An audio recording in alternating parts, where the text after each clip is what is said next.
बिस्मिल्लाहिर्रहमानिर्रहीम। Dear students, आज का हमारा लेक्चर है करारदाद पाकिस्तान। करारदाद पाकिस्तान 23 मार्च 1940 को पेश की गई। करारदाद कहते किसे हैं? करारदाद कहते हैं कोलो करार को। करारदाद कहते हैं अहदो पैमा को।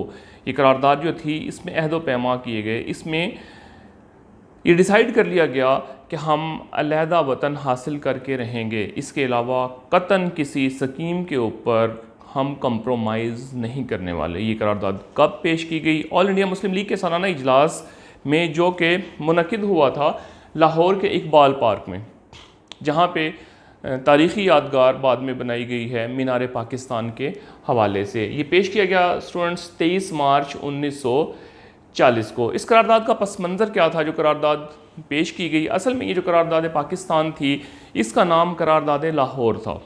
करारदाद लाहौर को तंज़िया तौर पर हिंदुओं ने उसको ये कहा करते थे, ये तो दीवाने की एक बड़ है। पाकिस्तान का मुतालबा जो है ये तो पागलपन है, ये तो एक ख्वाब है। तो उन्होंने तंज़िया तौर पर मजाक उड़ाने के लिए ये कहा कि ये करारदाद जो है ये करारदाद लाहौर नहीं, ये करारदाद पाकिस्तान है।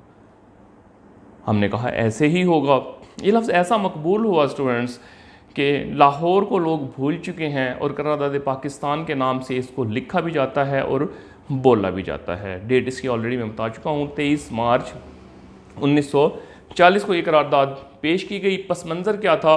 पस मंज़र ये कि हमने बरसग़ीर पर कमो बेश 1000 साल हुकूमत की है, और जिससे हुकूमत छिन जाए, आका ग़ुलाम बन जाए और कसम परसी की हालत में आ जाए, तो उस अपने स्टेटस को दोबारा बहाल करवाने के लिए, वापस लेने के लिए हमने स्ट्रगल की। हमने कोशिश की कि अंग्रेज़ों को हम यहाँ से निकाल बाहर करेंगे और उन्हें जो है अपने मुल्क से निकालेंगे, बरसग़ीर से निकालेंगे और उनसे इक़्तिदार अपना वापस लेंगे। छोटे छोटे मार्के होते रहे और बिलाखिर हमने डिसाइड किया कि एक फ़ाइनल वार अंग्रेज़ों के साथ की जाए और इनको यहाँ से निकाला जाए। वो जंग थी 1857 की जंग आज़ादी। उसमें मुसलमान इसको लीड कर रहे थे। इसमें सिख भी शामिल थे, इसमें हिंदू भी शामिल थे और इसमें दीगर छोटी अक़वाम भी शामिल थीं। और सबकी ख्वाहिश ये थी कि अंग्रेज़ों को यहाँ से निकाल करके बाहर किया जाए, उनको भेज दिया जाए यहाँ से वापस। लेकिन अनलकीली हमें उसमें शिकस्त हुई। शिकस्त होने की वजह क्या थी कि ख़ुद मुसलमानों में गद्दार मौजूद थे। मीर जाफ़र और मीर सादिक जैसे लोग मौजूद थे और बिकाऊ हो चुके थे, तो इसलिए हमें इसमें शिकस्त हुई। जब शिकस्त हुई तो सारे का सारा अताब, सारे का सारा जुल्म जो था वो मुसलमानों के ऊपर किया गया। और हमने फिर फैसला किया कि इस सोसाइटी के अंदर अपना खोया हुआ मुकाम हासिल करने के लिए हमें अलग रियासत हासिल करना ही पड़ेगी। क्यों कि हम जानते थे कि अगर अंग्रेज़ यहाँ से चला भी गया तो हिंदू जो हैं वो अक्सरियत में हैं और वो हमें ज़ेरे नगी कर लेंगे, तो हमें एक अलग रियासत हासिल कर ही लेनी चाहिए। तो इस करारदाद का पस मंज़र ये था कि हम अलग वतन के अलावा किसी भी दूसरी स्कीम को काबिल कबूल नहीं समझते थे। और ये बंगाल के रहनुमा जिनका नाम मौलवी फजलुल हक था, शेर बंगाल ने ये करारदाद पेश की। ज़बरदस्त नारों, ज़बरदस्त तालियों की गूंज में इस करारदाद को मंजूर कर लिया गया और ये अहद कर लिया गया कि पाकिस्तान बनेगा। पाकिस्तान का मकसद क्या?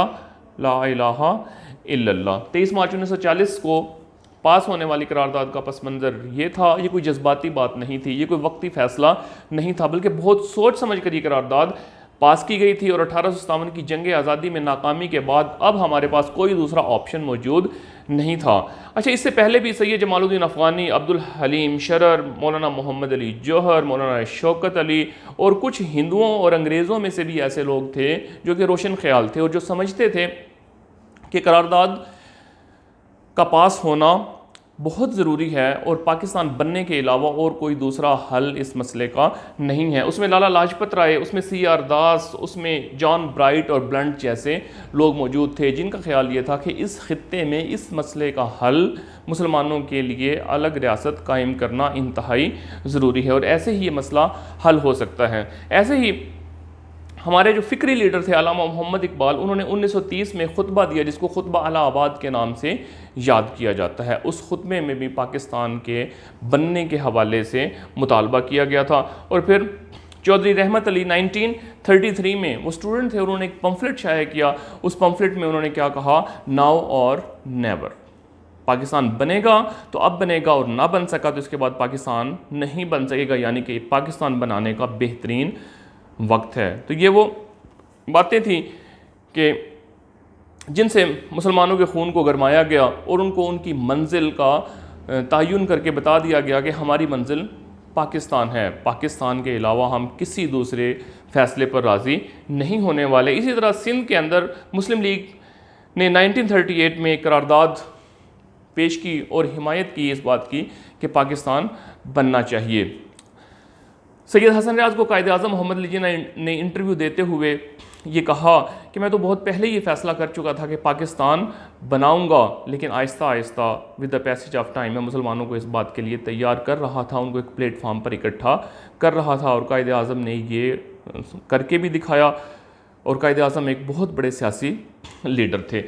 कायद आज़म ने इसकी सदारत की और उन्होंने कहा कि मुसलमानों का एक अलहदा अपना सकाफ़ती निज़ाम है, इनकी अपनी तहज़ीब है, इनका अपना कल्चर है, इनका अपना तमद्दुन है, ये हिंदुओं के साथ मिल कर के नहीं रह सकते। सैकड़ों साल इकट्ठे रहने के बावजूद भी एक दूसरे के साथ मिक्सअप नहीं हो सके, हमारी अपनी तहज़ीब है, इसलिए हमें एक अलहदा रियासत चाहिए। मज़ीद कायद आज़म ने फरमाया कि बर-ए-सग़ीर एक मुल्क नहीं है, बल्कि ये तो एक बहुत बड़ा सा खुशकी का टुकड़ा है और बेशुमार अक़वाम यहाँ पर आबाद हैं।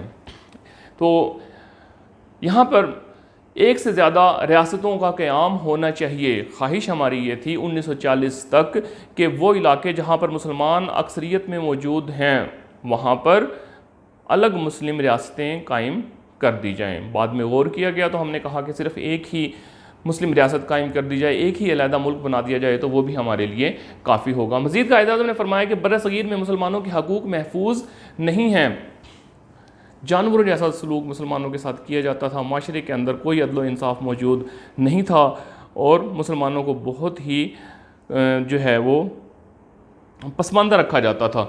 मज़ीद कायद आज़म ने फरमाया कि जिस तरह से आयरलैंड अलहदा हुआ है बरतानिया से या चेकोस्लोवाकिया अलग हुआ है, तो ऐसे ही दुनिया के अंदर ममालिक बनते रहते हैं, ज़मीन तकसीम होती रहती है, तो इसमें कोई हरज नहीं है कि पाकिस्तान बना दिया जाए, बाउंड्री लाइन खींच दी जाए। तो ये कायद आज़म की सदारत के हवाले से मेजर पॉइंट्स थे। और फिर ये कहा गया खुतबे के अंदर कि पाकिस्तान अगर बन जाता है तो बन जाने के बाद वो इलाके जहाँ पर मुसलमान मौजूद रहेंगे तो उन इलाकों में भी, यानी कि हिंदुस्तान, मौजूदा हिंदुस्तान के वो इलाके जहाँ पर मुसलमान मौजूद रहेंगे तो मुसलमानों के लिए उनके जायज़ हकूक़ के लिए कोशिशें की जानी चाहिए। ऐसा नहीं होगा कि पाकिस्तान बन जाने के बाद लोग माइग्रेट करके पाकिस्तान चले जाएँ और जो लोग हिंदुस्तान में बच जाएँ उनको उनके हकूक़ का तहफ़्फ़ुज़ न मिल सके। तो कायद आज़म एक दूरअंदेश इंसान थे, तो उन्होंने इस हवाले से भी जो है वो काम किया।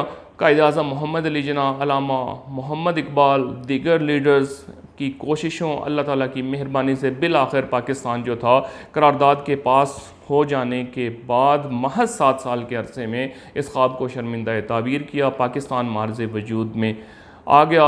अब दोनों, एक रूलिंग क्लास थी वो अंग्रेज़ थे और उसके बाद जो दूसरी बड़ी कौम मौजूद थी वो हिंदू थे। दोनों का इसके ऊपर क्या एक्शन था, अंग्रेज़ों ने इसको बिल्कुल लाइट लिया, अंग्रेज़ों ने इसको कोई ख़ास अहमियत नहीं दी और हिंदू जो थे उनको आग लग गई ये लफ्ज़ सुन कर के करारदाद लाहौर को उन्होंने तंज़न करारदाद पाकिस्तान कहा और अल्लाह की बारगाह में ये लफ्ज़ मकबूल हुआ। हिंदू प्रेस बाकायदा इसको करारदाद पाकिस्तान लिखता रहा। हमने कहा फिर ऐसे है तो ऐसे ही सही, और 7 साल के अरसे में पाकिस्तान जो था वो मार्ज़ वजूद में आ गया। आज के लिए स्टूडेंट्स इतना ही काफ़ी। नेक्स्ट लेक्चर में इंशाल्लाह हम नेक्स्ट टॉपिक पढ़ेंगे, क्रिप्स मिशन। अल्लाह हाफ़िज़।